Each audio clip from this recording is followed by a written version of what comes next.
Welcome, everyone. This is our Tuesday morning coffee chat. We vote for universal health care. This is a part of our Why Do You Vote social action campaign, which is a nonprofit, nonpartisan campaign. And we are focusing on 7 issues, bridging issues. More than 70% of Americans believe in all of these. So we're trying to have this conversation in an intersectional way about a future we all care about. And today, I'm going to disclose my cousin, Carrie Tedore, for full disclosure. And she's been telling me about this company that she works for. And it's kind of interesting because obviously, we're talking about universal health care, and a lot of changes have happened in healthcare. But there's, 60% of bankruptcies are because of healthcare issues. And it's shocking. But we know we're a long way towards, the rest of the world. Most places have some sort of universal health care, whereas we do not. But it's not an instant fix. It's a very sensitive issue to make this change. It's a big country. We don't know if it would happen federally or state by state, like we talked about. It happened in Canada. So, uh, I also will share some of our Spark the Vote challenge is over, and we have some great submissions. So during this call, I also want to share a couple of those with you. So before we bring on Carrie, let me share a couple here. And I nearly died 7 years ago. I walked into a doctor's office with a nagging cough and walked out with a stage 4 cancer diagnosis. Thankfully, I had good insurance through the Affordable Care Act, which saved my life, and I'm in remission today. But I almost didn't have that insurance. It barely passed Congress many years ago. And in 2017, when I was diagnosed, we came within one vote of losing the Affordable Care Act in the Senate. Your vote is so important because you determine who our legislators are and whether they support our healthcare or not. So I'm a healthcare voter, and I'm asking for you to be a healthcare voter, to get out there and vote. Make sure you register to vote now, and you vote early, vote by mail, or vote in person in November, because your vote counts and our health and our lives may depend on it. So I wanted to set the stage that, these are life and death issues. And so welcome, Carrie. Hi. Thank you for having me. I'm sorry I was delayed. I've been on Zoom all morning and it wanted to update right before this call. So Of I can course. never control it. I'm sure if you guys are frequent Zoomers, you understand. Hi, Ravi. My other cousin's on the call. Hello. I Hi. So nice to see you all this morning. I just wanted to jump in and share a few things that are really astounding to me and why I vote for healthcare. I've been an organizer and an activist. I've run campaigns for the past 25 years. Um, and I've always voted for the person who I thought, given all the same information in that room, that they're going to make the same judgment call that I would make, right? Um, that's really where I decide who I'm going to support, whether I'm part of the campaign or just a voter. For healthcare, we've been talking about the healthcare system being broken for the past 20 years. There are literally thousands of companies coming on the scene, trying to fix healthcare. And there's a reason for that, right? 42% of the US adult population falls under the ALICE threshold. That's asset limited, income constrained, and employed. So when you talk about 40% of our country not being able to afford healthcare or having to make hard choices between putting dinner on the table or seeing a doctor, we've got some big problems. Um, I am so that Alice threshold that I mentioned, has anyone heard of Alice before? That asset limited, income constrained, but employed. The sad thing is 11 to 12% of US households are in poverty and they get Medicaid, right? They are eligible to get all the health care they need, and that is a great thing. But these people, the other 29% of those people in the under the Alice threshold are working and employed and can't afford health care. That to me is a huge number. It's 34 million households. Um, so 2 years ago, 2.5 years ago, there was legislation passed to have transparency in pricing to help correct some of the pricing issues or blind blank check shopping that people do when they seek care, which means, um, like policy works, it takes some time. And they're now just getting to the point where you could call a hospital and see what a cash price would be for a procedure. Um, but it's still not perfect because even if you're cash paying, you don't know what you need. I mean, if 12% or fewer of US adults understand healthcare and the language, how many know what they need if they need a knee MRI? I don't, right? And I can't shop with confidence calling and asking for just one thing without asking what's related. So, in the past 2 years or 2.5 years since transparency in pricing for providers and transparency in coverage for insured payers, so group plans, um, for the past 2 years, they've had to start working toward showing you how much your care would cost within a plan. And I don't want to stay in this space too long because it gets a little bit wonky. But really, what we thought at Full is that it's going to start showing how much people are wasting on insurance. So, to make my point there, I'm not sure how familiar you are with this, but um, Kaiser Foundation has sent out a report every year, and now the US is over $1 trillion a year annually in waste in the healthcare system. So 4 trillion spent annually, 25% of it estimated to be waste, and that's trillion with a T. So we know, and there are a lot of partners that are working with us toward this, that if you pay cash instead of pay through insurance, you're saving money. Um, but but it's a generational thing. You may all know people who use the emergency room for care when they need it because they can pay $20 a month over time and still get the care they need, right? So they could pay $20 a month for the rest of their life and still get the care they need.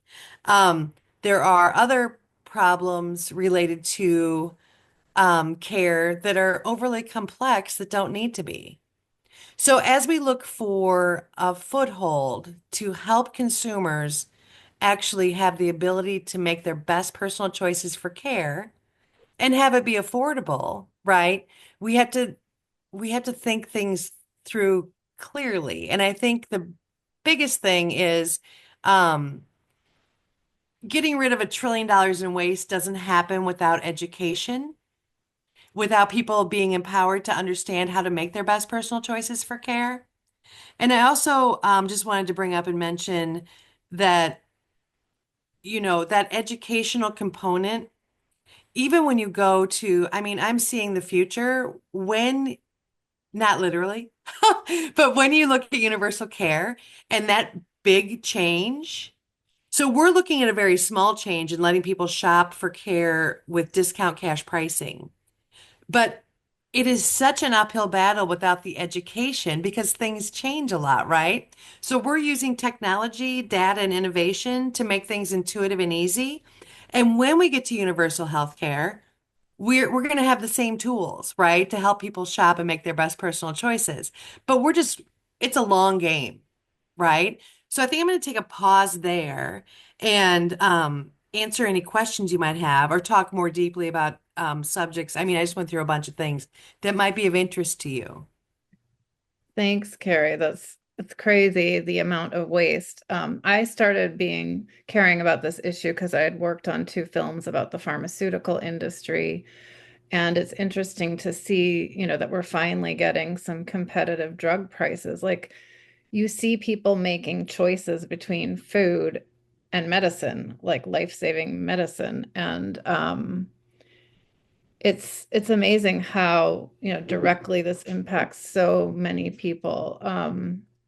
Before we go to questions and answers, I always share we have a document since the chat disappears where people can add resources. So if you have like that Kaiser link or some other links for us, that would be great to add here. And I'd love to, welcome anybody to enter any question, if you want to share why you came to this call today, if you have any healthcare stories, and questions. Mark, I see you have your hand up. Yeah, I just wanted to ask, isn't the trillions of dollars in excess healthcare really excess profits for the healthcare industry? You are exactly right. We are swimming upstream in this industry because um of the to one person's waste is another person's profit in this industry. And um it is unhealthy, right? It's just you know, I've never seen we work with insurance brokers because it's part of how business gets done right now. But I'm here to tell you that the um the waste in the system is all because of the consolidated money that goes to the insurance plan first. And I'm a fan of insurance. It has helped my family through tons of things, right? But I'm not a fan of a company that takes your money and then once they get your premium, they use your money against you, not trying not to spend it in some cases. It seems ridiculous, right? It just is not, it's I don't have a warm, fuzzy feeling in my heart for an insurance company trying to get between the patient and their doctor and their decisions, right? Um, and I think for the money that we spend in the US on healthcare, for the subpar outcomes, is a concern of mine. I'm also, advocating for those who fall under the Alice threshold because I believe that healthcare is a right. And, there are a lot of programs that we do, and I'm very proud of. We help people get access, they qualify, access to Medicaid, Medicare, ACA discounts. We also have an in-app calculator to see if you can qualify for charity care at any of your local hospitals. 60% of hospitals in the US are nonprofit. Those hospitals are required to provide 501(r), which is charity care for those who qualify. And you can make over $100,000 a year and have a family of 4 or 5 and to qualify for discounted medical care at hospitals, those nonprofit hospitals. Wow. So, we're just trying to heighten awareness and make everything easily actionable and intuitive. Although I think one thing that, well, among many things that are unfair is that in cities like New York, California, San Francisco, Los Angeles, where the cost of living is so much higher than in, Ohio or some of the middle states, the amount they decide on is the average across the whole country. And nobody, so if you make the same salary in Los Angeles that you make in Ohio, the threshold should be different because you can't afford the insurance, maybe because the cost of living is higher in one place than in a place where the cost of living is lower. So it seems very unfair that everything's always averaged out over, such a big disparity in income and cost of living. It's a good point, Nancy. I have a couple pieces of good news for you. So 501(r) is different at every hospital. And that's charity care in hospitals. Different at every hospital. Our partners at Goodbill the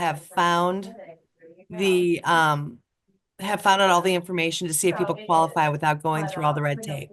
So that's one thing. 501R in Los Angeles is not the same as 501R in Ohio.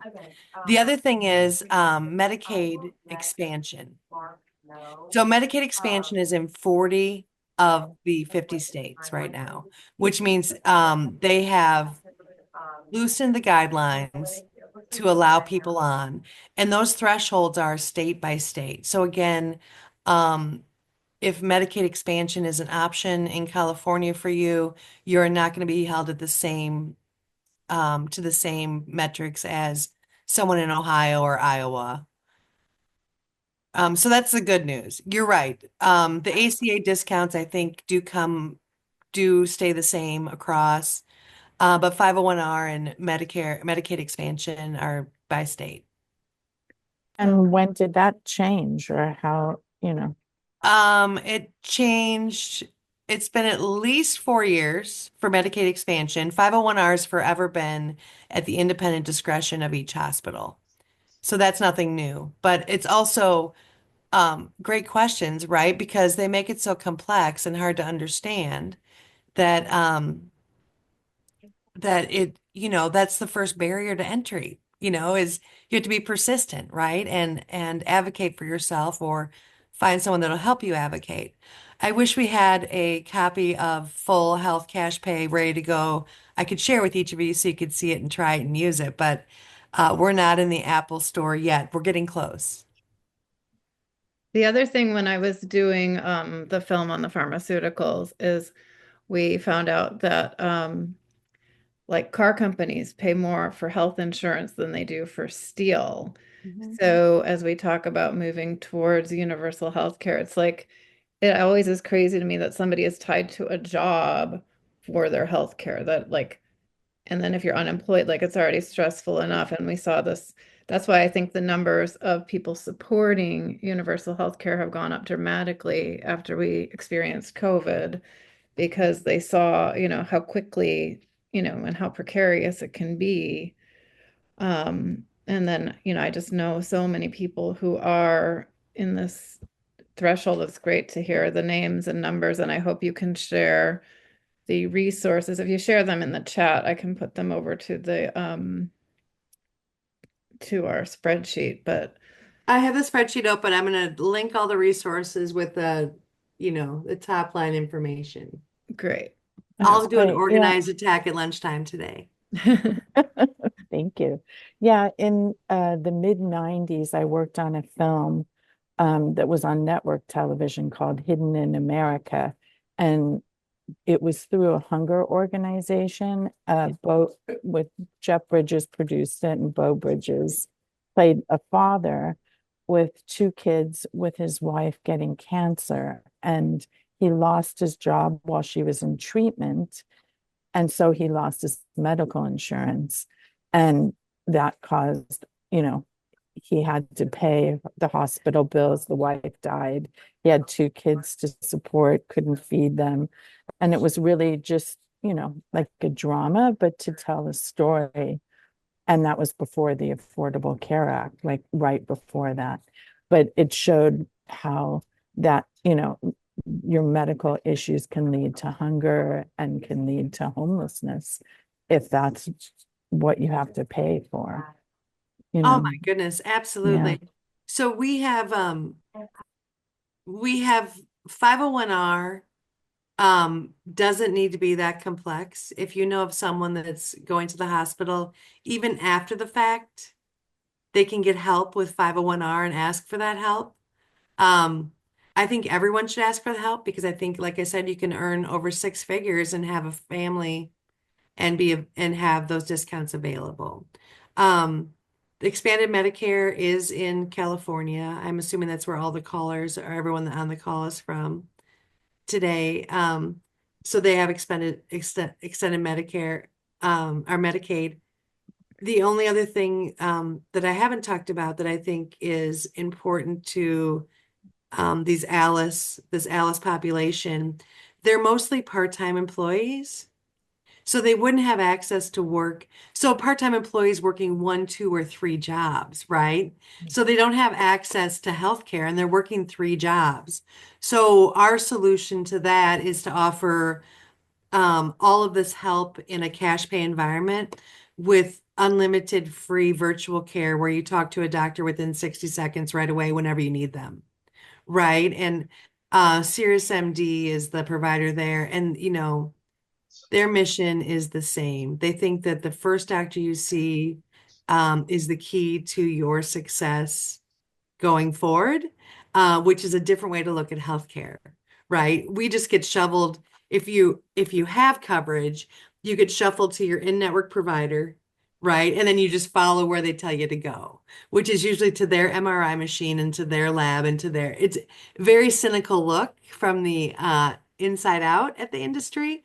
Um, but we are making headway getting rid of waste and helping those who need it most. And I couldn't be more proud of the work we're doing.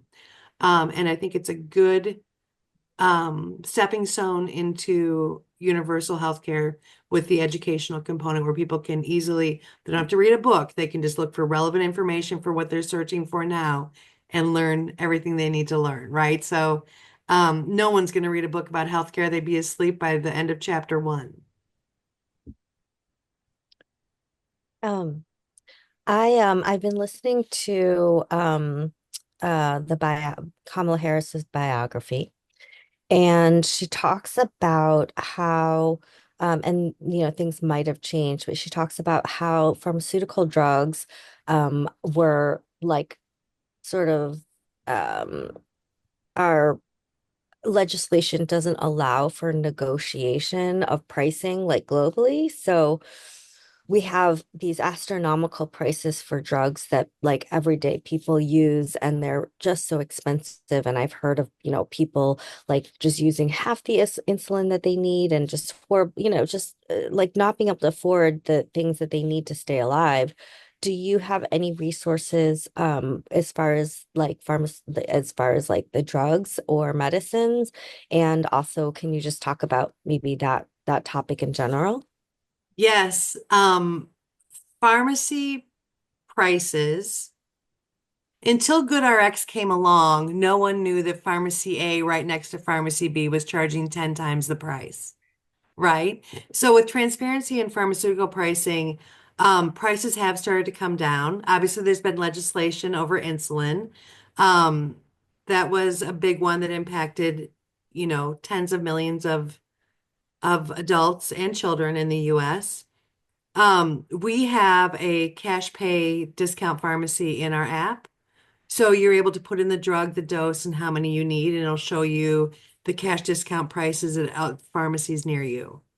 So, and it's cheaper than GoodRx and it's less expensive than Simple Pay as well. So it's, GoodRx did us all a favor, teaching us that if you shop for drugs, it's not going to be the same price everywhere. We essentially are doing the same thing with healthcare. Even if you go to some place that's in network, two different places in network could be hundreds of dollars apart in what it costs you. So in network is for insured, right? So if your clinic is covered and acute care is covered, the clinic could cost 10 times more than acute care, depending on if you're utilizing correctly. And I've seen swings of thousands of dollars in network for getting care.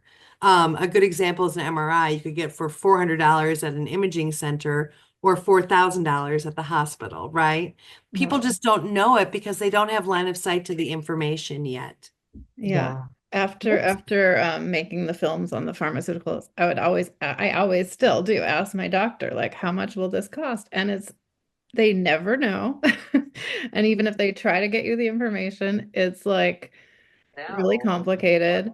And then the other thing that we learned with doing the film is like only New Zealand and the US allow these drug ads on television. And then they say, oh, we spend all this money on research. But it's like, I mean, you know how expensive drug ads or advertising on television is. And it's like, that's why our pharmaceutical costs are so much higher in this country. And, that and the lack of competitive drug pricing, it is shocking, how much waste. I don't know, Carrie, if you have the amount of numbers on waste on that, but I don't, but I think that pharmacy is lumped into that one. Oh, it's over $1 trillion in 2024. I think it's 1.12, and I'll look for the current report and send the attachment with it labeled. It is scary money, and pharmacy feels like it's so out of control that, and there's no way to shop. You know, the big pharmacy is the stuff we don't see. It's the IVs that patients need once a month, right? That are 15 or $20,000. It is complete insanity. The other thing I would say about pharmacy shopping, because of all this talk about how much things cost and how prices vary for pharmaceuticals, almost every drug provider, like Eli Lilly or any other manufacturer, has a discount program for those who can't afford it on their website. Now, I would say if they have it on their website, you should always use it, right? Send a message. Yeah, I might have the $1,000 it takes for that, but guess what? I also have other things I need to pay for. Right. Right? So I would always recommend to people, if you're talking to friends or family and they have an expensive prescription, always go to the manufacturer of that prescription or shop generic. But in most cases, the discount that you'll get by going through to the manufacturer will be cheaper than the generic if there is one. Sometimes there aren't generics available, right? So that's always a way to save money for now. For us, we have local cash pay pharmacy and app. You just put in the drug name, it'll show you generic and brand name and what it would cost. And then there's a digital ID card to show for your discount. But it's I think I'm really proud of what we put together. I wish we had more time. And again, I wish I had the link to share with you to go in and start using the app so you could see how to help everybody save money. We're excited about it because it's around $6 per family per month, and they have all the access they need to all the savings. One quick last question. Which states are you in? All states, Oh, you're everywhere. Okay. everywhere. So anyone could go and basically sign up for the app and be able to get these discounts. Yeah, we aren't going to consumer probably till November or January, but we're working with groups right now. So people that have a lot, so retail, food and beverage, um, education, all the channels that have lots of part-time employees who aren't eligible, we're looking to sell it to them as a benefit for their part-time employees, knowing how important it is for those employees to have access to the care they need. I see. So it's basically the people that are buying it are the actual companies and employers. For now, yeah, but we will go to consumer. I'm just not sure when. I'm going to put my email address in here if you want me to follow up. Um,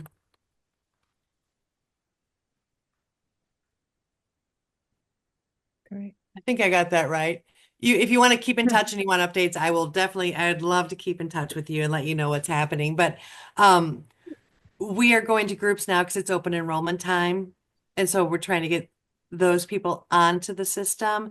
And then we'll go to consumer. We just have to hire an agency and, spend all that marketing money that we were talking about earlier that drives prices up. But we have to get people aware, right? We're also really good for associations for groups that have members that are mostly part-time or underemployed. Mhm. That'd be perfect for the film industry a lot. Yeah. And Yeah, I would love to speak to them. yeah, We'll talk to anybody. We're proud of our it's a really solution. hard time for a lot of people. Well, I know we wanted to keep it for a Sure. shorter call today. Do we have any other questions before we wrap it up? It's such great information. It's such a huge issue for so many people. So I thank you for bringing all of this great information, Carrie, and everybody else who's joined our call. And I hope to see you on our coffee chat next Tuesday. And use the spreadsheet for future information. Carrie will fill that out later today with all of the things that she shared. So. Yep, I'll send it all your way. Hey, thank you so much for the great questions and for allowing me to talk on the call. And thank you for all you're doing ahead of the 2024 campaign. I mean, it is go time everywhere I look, right? Yep. Yeah, we're trying to get people Yeah. excited about voting. Absolutely. Well, healthcare is a great issue to vote for. Yes, For always. sure. Okay, thank you, everyone.